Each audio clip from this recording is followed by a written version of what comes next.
귀한 찬양을 감사드립니다. 함께 인사 나누겠습니다. 오늘은 참으로 좋은 날입니다. 우리 모두에게 좋은 일이 일어납니다. 오늘도 여러분과 함께 요한복음 11장을 본문으로 해서 절대 절망이 변하여 절대 희망으로, 이 같은 제목으로 함께 말씀의 은혜를 나누기 원합니다. 제목을 크게 따라 해주시기 바랍니다. 절대 절망이 변하여 절대 희망으로, 절대 절망이 변하여 절대 희망으로. 사람이 한평생 살아가는 동안 가장 마음이 아프고 슬픈 일이 있다면 사랑하는 사람을 먼저 떠나보내는 것입니다. 사랑하는 부모님을, 사랑하는 아내나 남편을, 무엇보다 더 사랑하는 자식을 먼저 떠나보내면 그 슬픔을 말로 다 표현할 수가 없습니다. 요즘에는 개하고 고양이를 가족처럼 기르는데 인간보다 수명이 짧으니까 먼저 세상을 떠나거든요. 그러면 주인이 얼마나 슬퍼하는지, 어떤 분은 몇 년씩 마음에 슬픔이 남아있다는 얘기를 하는 것을 들었습니다. 이렇게 이별의 슬픔은 큰 것입니다. 사람들이 일생을 살아가다가 크고 작은 어려움을 만나는데 요즘 젊은이들은 너무 삶이 힘드니까 스스로 자기 목숨을 포기하는 젊은이들이 많이 늘었습니다. 작년 통계를 보니까 자살 통계가 2012년 후 최대 숫자인데 무려 14,872명입니다. 하루에 40명씩 그 고귀한 생명을 포기하고 있는 것입니다.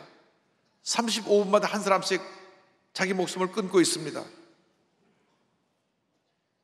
그러나 자살은 절대 안 됩니다. 절대 안 됩니다. 하나님이 주신 고귀한 생명을 어떤 경우에도 포기하면 안 됩니다. 그래서 십계명에서도 살인하지 말라, 자기 목숨을 끊는 것도 살인입니다. 절대로 이 귀한 생명을 포기하면 안 됩니다. 그 죽을 용기에 다시 한번 믿음으로 도전해서 인생을 새롭게 살아가시기 바랍니다. 나 혼자 죽음으로 끝나는 것이 결코 아닙니다. 왜냐하면 내가 스스로 목숨을 끊고 나는 이제 다 정리했다 생각하지만 그때로부터 자기를 사랑하는 온 가족의 마음속에 깊은 트라우마가 남게 되는 것입니다. 나 혼자 아픔으로 나 혼자 정리해서 끝나는 것이 아니라 그것이 온 가족에게, 가까운 지인들에게 그대로 다 전달되어서 마음속에 지울 수 없는 상처를 남게 되는 것입니다. 그러므로 어떤 문제를 많았든지 어려움을 당했든지 우리는 믿음으로 이겨내고 잘 살아야 될 것입니다. 누구에게나 절망의 순간은 다가옵니다. 오늘 성경을 보니까 절대 절망에 처한 가정이 나옵니다. 요한복음 11장 17절입니다. 예수께서 와서 보시니 나사로가 무덤에 있은지 이미 나으리라. 예수님이 사랑하는 한 가정의 가장이었던 나사로가 죽은 것입니다.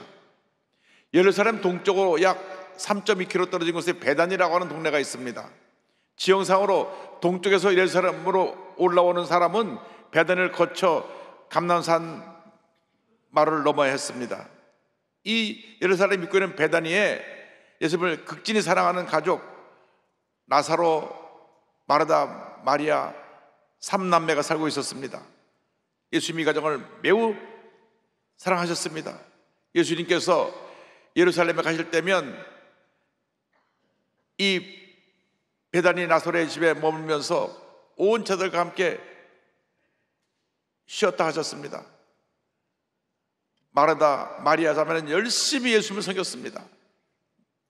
그 언니 마르다는 손이 커서 예수님이 수많은 자들과 함께 몰려와 그 집에 머물러도 팔 걷어붙이고 모든 음식을 차려서 정성껏 접대했습니다. 누가복음 10장 40절 보니까 마르다는 준비하는 일이 많아 마음이 분주한지라 말씀했습니다.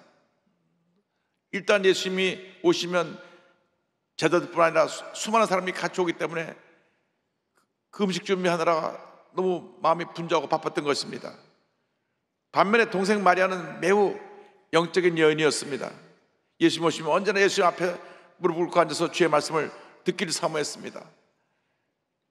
예수님의 죽음의 때가 가까운 것을 알고 값비싼 향유를 깨어서 그 비싼 향유를 예수님께 부었던 여인이기도 합니다. 요한복음 11장 2절은 설명합니다. 이 마리아는 향유를 주께 붓고 머리털로 주의 발을 닦던 자요 병든 나사로는 그의 오라버니더라. 그런데 어느 날 갑자기 마르다 마리아가 부모님처럼 믿고 의지하던 오라버니가 중병에 걸려 거의 죽게 되었습니다. 그래서 급히 예수님께 사람을 보냈습니다. 예수님 사랑하는 나사로가 지금 병들어 죽게 되었습니다.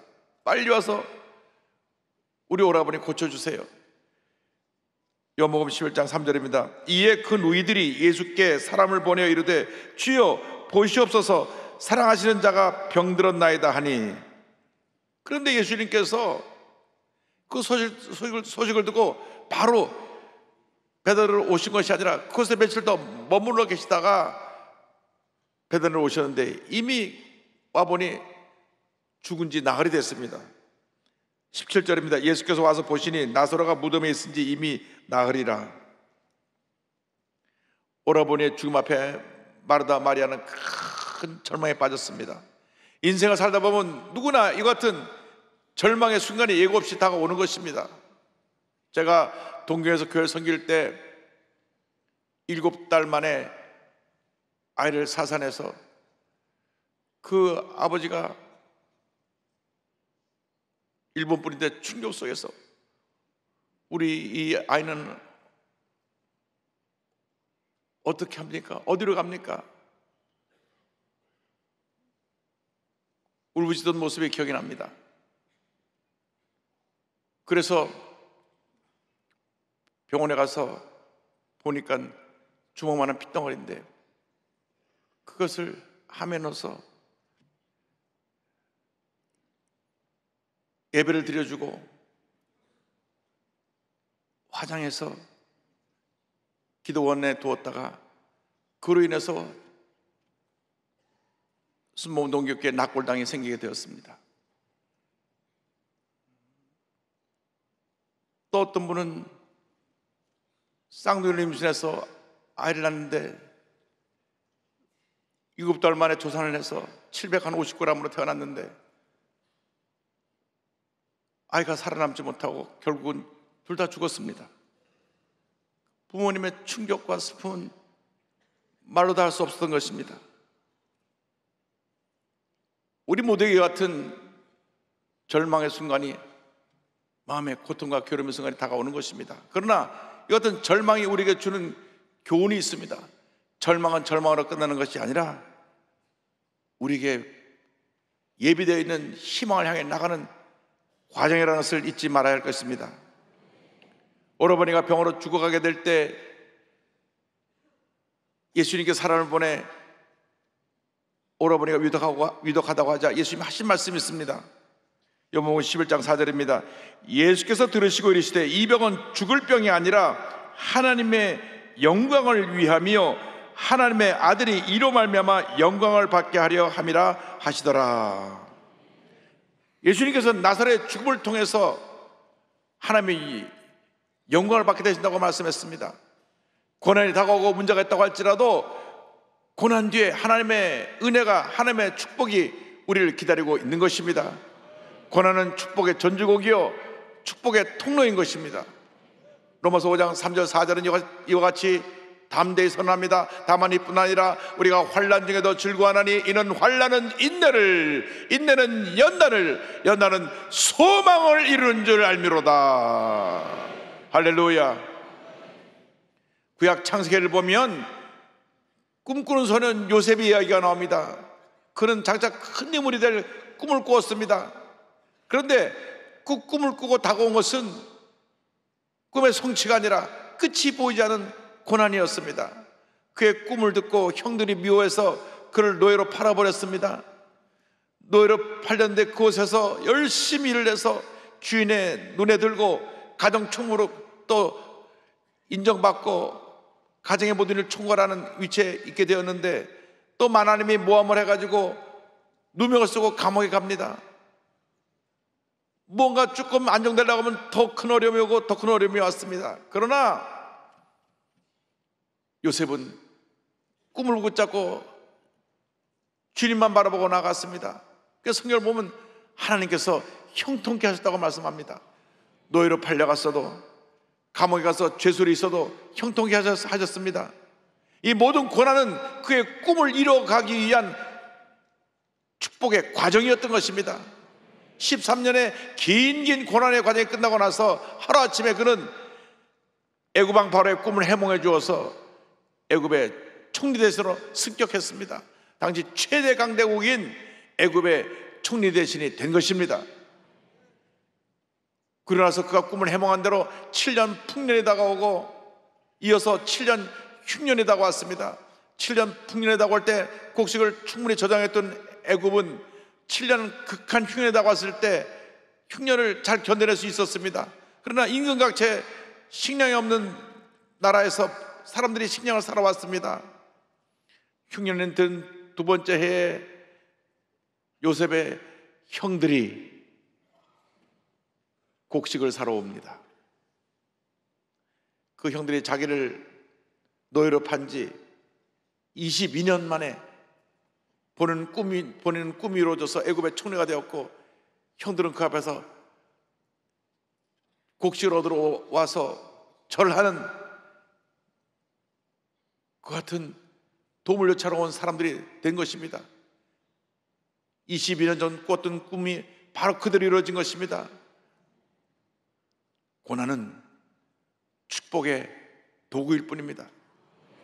고난을 당할 때 낙심하고 절망해서 스스로 목숨을 끊기까지 하는 그런 어리석음을 범하지 않게 되기를 바랍니다.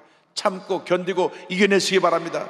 주님만 믿고 의지하고 나가는 여러분 모두가 되기를 바랍니다. 그런데 요셉은 자기를 노예로 판 그 형들을 붙잡아서 감옥에 집어넣지 아니하고 형벌을 주지 아니하고 오히려 사랑으로 품어서 온 가족을 애굽에 이주해 와서 살게 했습니다. 옛날 60년, 70년대 참 어려울 때 미국에 먼저 가 있는 가족들이 한국에 어려움 나가는 가족들을 미국에 이민 초청을 하면 동네 사람들이 부러워했던 기억이 납니다. 그런데 아버지가 돌아가시게 되자 형들이 겁이 났습니다. 야, 이제 아버지가 죽었으니 이제 동생 우리에게 복수하겠구나. 우리를 노예로 팔고 그렇게 울면서 노예로 팔지 말라고 했을 때 우리가 그 말을 들었어야 되는데 미워서 노예를 팔았는데 이제는 우리를 붙잡아 형벌 줄 것 같으니 빨리 동생에게 가서 우리 잘못을 빌자. 두려움을 갖고 찾아왔을 때 요셉이 한 말이 있습니다. 창세기 50장 19절 20절입니다. 요셉이 그들에게 이르되 두려워하지 마소서, 내가 하나님을 대신하리이까. 당신들은 나를 해하려 하였으나 하나님은 그것을 손으로 바꾸사 오늘과 같이 많은 백성의 생명을 구원하게 하시려 하셨나니. 하나님이 역사의 주관자가 되시는 것입니다. 우리에게 힘들고 어려운 일이 다가오지만은 때때로 억울한 일 당하고 누가 나를 모함하고 나를 괴롭히고 고통 가운데 몰아넣지만은 주님만 바라보고 나가면 온 우주 만물의 역사를 주관하신 하나님께서 모든 것이 합력하여 선을 이루게 만들어 주실 것입니다. 악인은 심판을 받게 하시고 의인은 세워져서 주님의 영광을 온천에 나타나게 만들어 주실 것입니다. 절망이 변화의 희망으로 우리에게 다가오는 것입니다. 낙심하지 말고 포기하지 말고 주님만 의지하고 약속의 말씀 붙잡고 믿음으로 전진 또 전진해 나간 여러분 모두 되시기를 주님의 이름으로 축원합니다. 예수님은 그곳에 오셔서 절대 희망을 선포하셨습니다. 절대 절망에 처한 마르다 마리아에게 예수님이 절대 희망을 선포하신 것입니다. 언니 마르다가 먼저 나와 있다 예수를 맞이했습니다. 그때 예수님 말씀하셨습니다. 11장 23절에 예수께서 이르시되 내 오라비가 다시 살아나리라 말씀하셨습니다. 그러니까 마르다가 말합니다. 내 마지막 때에 부활의 날에 우리 오라버니가 그때 살아나겠죠? 아니다. 내가 부활이고 생명이기 때문에 날 믿는 자는 죽어도 살아나겠고 날 믿는 자는 영원히 죽지 아니할 것이다. 절대 희망의 메시지를 선포하십니다. 25절 26절입니다. 예수께서 이르시되 나는 부활이요 생명이니 나를 믿는 자는 죽어도 살겠고 무릇 살아서 나를 믿는 자는 영원히 죽지 아니하리니 이것을 내가 믿느냐. 그제서야 마르다가 정신을 차리고 고백합니다. 이르되 주여 그러하외다. 주는 그리스도시요 세상에 오시는 하나님의 아들이신 줄 내가 믿나이다. 주님이 하나님의 아들이심을 내가 믿습니다. 우리 날마다 주 앞에 고백해야 됩니다. 어떤 문제를 만나든지 어려움을 당하든지 주님이 하나님의 아들이십니다. 주님께서 모든 문제를 해결해 주십니다. 주님만이 나의 모든 것이 되십니다. 예수님만이 우리의 구원의 길이 되시고 진리가 되시고 생명이 되시고 절대 희망이 되시는 것입니다. 예수님은 나사렛 무덤 앞에 가서 선포하셨습니다. 43절입니다. 이 말씀을 하시고 큰 소리로 나사로야 나오라 부르시니 예수의 말씀은 절대 희망입니다. 나사로야 나오라. 죽었던 나사로가 벌떡 일어나서 온몸에 배를 칭칭 동인 채로 비틀비틀 걸어 나왔습니다. 주님의 말씀은 기적입니다. 생명입니다. 능력입니다. 나사로야 나오라. 주님 말씀하십니다. 절망에 처한 자들아 나오라. 일어나라.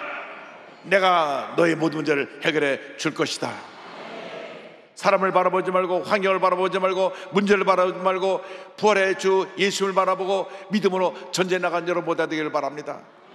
세상에 주는 음성은 우리에게 염려, 근심, 걱정을 가다 주지만은 주님의 음성은 우리에게 기쁨을 주고 희망을 주고 생명을 주고 축복을 주고 은혜를 가다 주는 것입니다. 세상의 부정적인 얘기에 대해서는 귀를 닫고 주님 말씀에 대해서는 귀를 열어서 늘 믿음으로 아멘하며 말씀 붙잡고 나가는 여러분 모두 되기를 바랍니다. 주님이 함께 하십니다. 주님이 역사하십니다. 나사로가 걸어 나올 때 배로 지친 감긴 모습을 보시고 주님 말씀하십니다. 배를 풀어서 나사로가 자유롭게 다니게 하라. 44절입니다.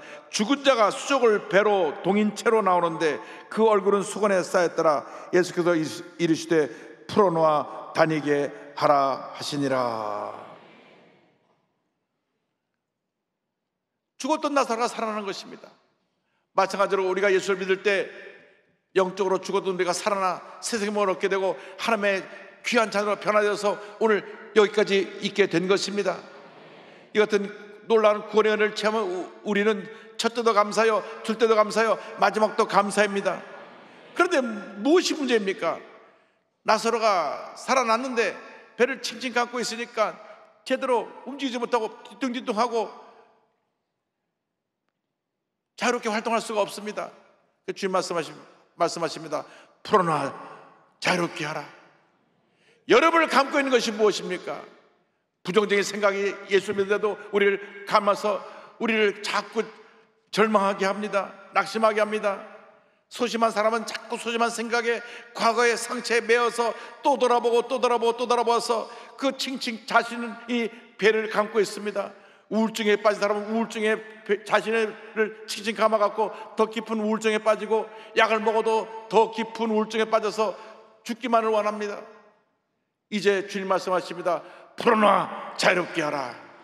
염려, 근심, 걱정에 칭칭 갖고 있는 배를 다 풀어버리시길 바랍니다. 풀어버리시기 바랍니다. 절대로 묶어놓고 살면 안 됩니다. 예수 믿고 나서도 부정적인 생각이 칭칭 감아서 생각이 부정적이고 말이 부정적이고 행동이 부정적인 사람이 있습니다. 이 시간 풀어놔 자유한 그러한 삶을 살게 되기를 바랍니다. 부정적인 생각에서 자유함 받으시고 과거의 상처에서 자유함 받으시고 문제와 고통에서 자유함 받으시고 질병에서 자유함 받으시고 하나님의 놀라운 은혜와 축복을 체험하는 여러분 되기를 바랍니다. 풀어놔 다니게 하라. 여러분 이 시간 다 풀어버리시기 바랍니다. 예수 믿으면서도 밤낮 옛날에 문제에 붙잡혀가지고 되뇌이고 또 되뇌이고 또 되뇌는 사람들, 그 스스로 자기가 자신을 감고 있는 것입니다. 주님이 우리를 자유케 하셨는데도 불구하고 또 감아매고 또 감아매고, 주일 날아서 은혜 받을 때 조금 풀어놓으면 또 나가면서 또 감고 또 감고, 생각에 자기를 감는 것입니다. 부정적인 생각, 원망 불평의 생각, 어두운 생각, 이런 것들이 자꾸 나를 감는 것입니다. 풀어놔 다니게 하라. 성령 충만 받으시기 바랍니다. 성령 충만 받은 모든 배가 다 끊어져 버릴 것입니다. 다 불타 없어질 것입니다. 성령 충만 받아서 날마다 가슴을 피고 승리의 삶, 축복의 삶을 살아가는 여러분 모두가 되기를 바랍니다. 모든 걸 다 주님께 맡게 됩니다. 베드로 사도가 우리에게 권면합니다. 베드로전서 5장 10절에 너희 염려를 다 주께 맡기라, 이는 그가 너희를 돌보심이라 우리에게 말씀합니다. 시편 55편 22절입니다. 내 짐을 야훼께 맡기라, 그가 너를 붙드시고 의인의 요동함을 영원히 허락하지 아니하시리로다. 믿음이 무엇입니까? 맡기는 것입니다. 염려 가지고 주님께 맡기면 우리는 모든 결박에서 풀어나 자유케 되는 놀라운 은혜를 체험하게 될 것입니다. 주님의 주신 은혜와 기쁨 속에 감사하며 주님의 영광을 위해 살아가는 여러분 모두 되길 바랍니다. 주님 감사합니다, 감사합니다, 감사합니다, 감사합니다. 여러분, 우리 일생에 감사가 되어야 됩니다. 내 입에서 감사가 멈추는 순간 우리는 또 우리 자신을 묶어매고 있습니다. 부정적인 생각에, 원망 불평에, 섭섭함에, 미움에, 분노에 여러분 풀어나 자유케 하시기 바랍니다. 교회 오빠로 널리 알려진 오은주 집사님을 여러분에게 소개하기 원합니다. 오은주 집사님은 평범한 크리스찬 가정에서 태어나 자랐습니다. 남편 이관희 집사는 어린 시절부터 술과 담배를 멀리하고 교회와 가정을 오가며 신앙 안에서 자라난 모범적인 청년으로 진정한 교회 오빠였습니다. 모든 사람이 이 이관희 집사를 칭찬하고 많은 여학생들이 이 오빠를 좋아했습니다. 그래서 이 오빠를 혼자 짝사랑하다가 하나님의 은혜 가운데 29살이 되어 결혼하게 되어 믿음의 가정을 이룹니다. 행복한 결혼 생활이 얼마 가지 않아 큰 실을 맞게 된 것은 결혼 3년 차에 든 2015년 9월 남편 이관희 집사가 대장암 4기 진단을 받은 것입니다. 그때 오은주 집사가 딸을 낳고 산후조리원에서 막 퇴소했을 때입니다. 의사가 생존율이 매우 낮은 대장암 말기라고 이야기를 했습니다. 이관희 집사님은 포기하지 아니하고 최선을 다해 치료를 받았습니다. 교회오빠라는 별명처럼 투병생활 저도 모범적으로 감당을 했습니다. 간절히 기도하고 하나님께서 고쳐주시기를 소원했습니다.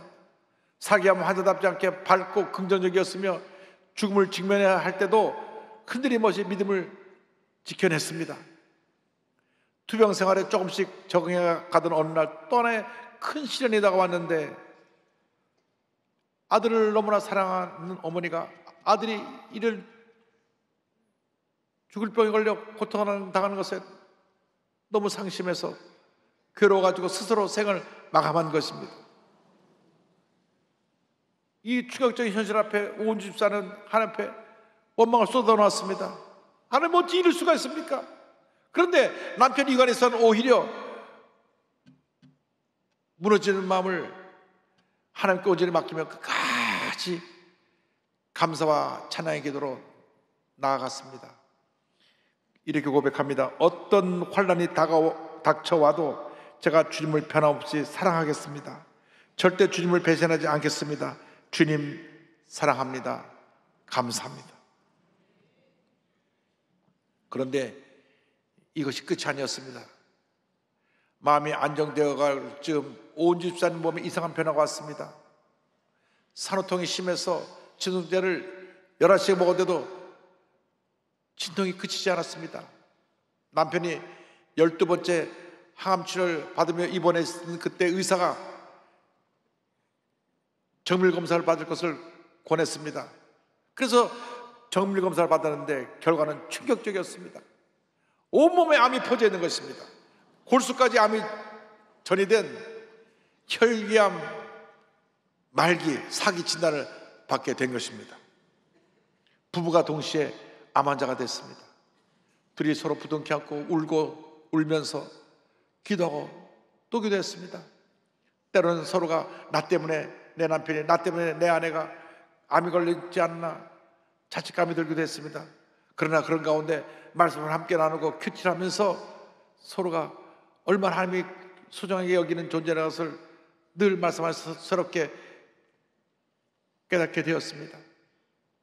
이관에서는 큰 통증으로 잠을 이룰 수 없는 밤에도 설교 말씀 들으면서 마음의 위로함을 받고 말씀을 묵상하고 기도하며 영적인 싸움을 이어갔습니다.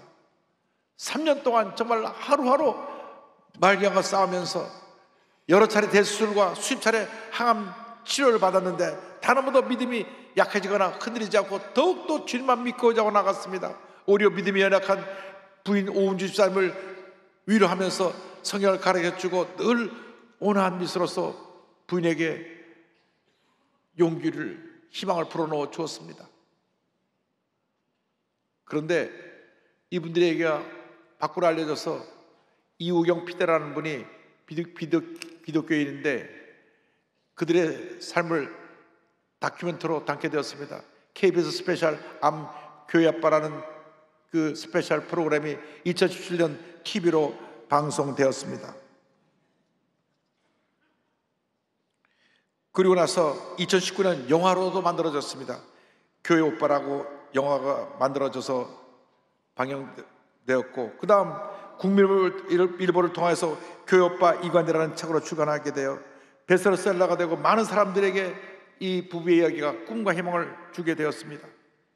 극심한 통증에도 하루라도 더 맑은 정신으로 하나님의 말씀을 듣고 보고 싶다며 마약성 진통제를 거부하던 이관희 집사는 이와 같은 말을 남기고 주님 앞에 갔습니다. 하나님은 눈부신 삶을 사는 사람을 증거로 삼기도 하지만 고통 속에서 주님을 놓지 않으려는 사람도 증거로 삼으신다. 이 말씀을 남기고 39번째 생일인 2018년 9월 16일 사랑하는 주님 곁으로 떠났습니다. 반면에 오은주 집사는 혈액암 사기에서 2021년 완치 판정을 받았습니다.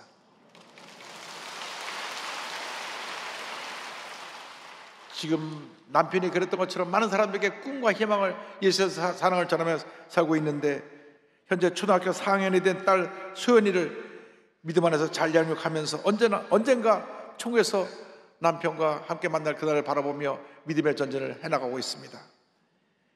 이와 같이 고백합니다. 저는 남편의 병을 고쳐보려고 암이라는 글자가 적힌 모든 책을 다 사서 밤새 공부하고 좋다는 음식도 해서 먹었습니다. 그러면 남편은 저에게 지금 이런 거 할 때가 아니라 하나님 말씀을 붙들어야 한다고 말했습니다. 당시 저는 하나님께 수없이 온망을 쏟아내며 지쳐 있었습니다. 제 한계가 드러나고 힘이 빠져갈 때 남편은 오히려 이제 우리 함께 말씀을 보자고 하며 저를 붙들어 주었습니다. 그렇게 말씀이 제 삶 속으로 조금씩 스며들기 시작하면서 누구에게도 털어놓을 수 없었던 아픔과 그동안 받지 못했던 위로를 말씀을 통해 경험하게 되었습니다. 하나님께서는 말씀의 은혜를 부어주셔서 어려운 시간을 견뎌낼 수 있는 힘을 주셨습니다. 그때부터는 암을 고쳐주시지 않든지 더 이상 중요하지 않았습니다. 오직 모든 것을 하나님께 맡기고 말씀을 묵상하며 기도와 예배에 온 마음을 다하기로 결단하게 되었습니다. 할렐루야. 어떤 고난에도 주님만 바라보고 믿음으로 나가시길 바랍니다. 찬송가 413장은 자기의 사랑하는 네 딸을 그 역에서 사고에서 다 잃고 그 극심한 고통 가운데 주님을 바라보며 지은 찬양입니다. 믿음의 사람은 죽음조차도 뛰어넘어 영원한 하늘나라 소망을 갖고 믿음으로 전쟁에 나가는 것입니다. 내 평생에 가는 길 순탄하여 늘 잔잔한 강 같든지 큰 풍파로 무섭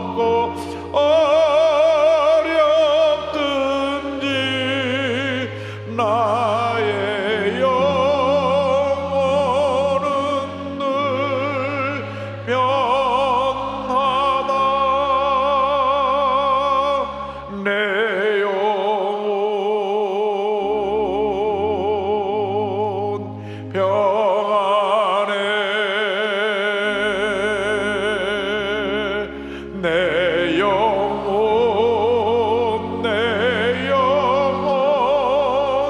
평안해 저마귀는 우리를 삼키려고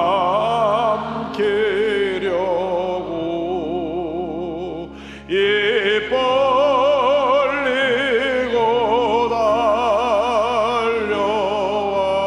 달려와도 주 예수는 우리 대장되니 끝내 싸워서 이기리라.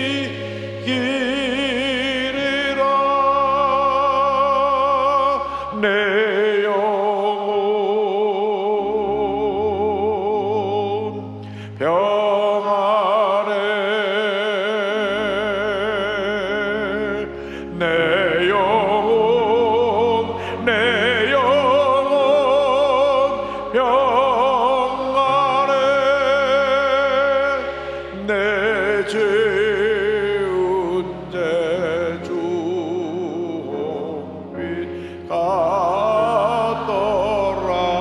같더라도 주 예수께 다 바라면 주 십자가 비로소 나 씻으사 흰 눈보다 더 정하리라.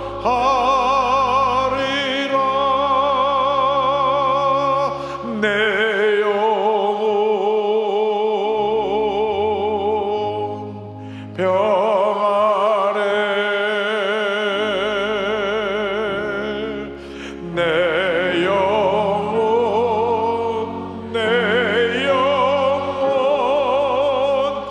평안해. 기도하겠습니다. 사랑이 무하신 하나님 아버지, 우리에게 때때로 예기치 않은 큰 고난이 다가오고 절망의 상황을 맞이하기도 합니다. 사랑하는 사람을 먼저 떠나보내기도 하고 내가 감당할 수 없는 큰 시련을 당하기도 합니다. 주님, 그럼에도 불구하고 우리 끝까지 사랑하시는 주님의 은혜에 감사합니다. 우리 믿음이 약해서 아무것도 아닌 거 가지고 쉽게 상처받고 섭섭해하고 남 원망하고 불평했던 것 다 용서해 주옵소서. 우리 믿음이 성숙해서 이 이관희 집사처럼 죽음 앞에서도 끝까지 부인을 격려하고 믿음으로 바로 세웠던 그 믿음 우리가 본받게 하시고 주 앞에 가는 그날까지 주님을 기쁘시게 하는 믿음의 삶을 살아가다가 기쁨으로 우리 주님을 만나 뵐 수 있도록 주님 우리의 삶을 축원하여 주옵소서. 예수님의 이름으로 기도 올리옵나이다. 아멘.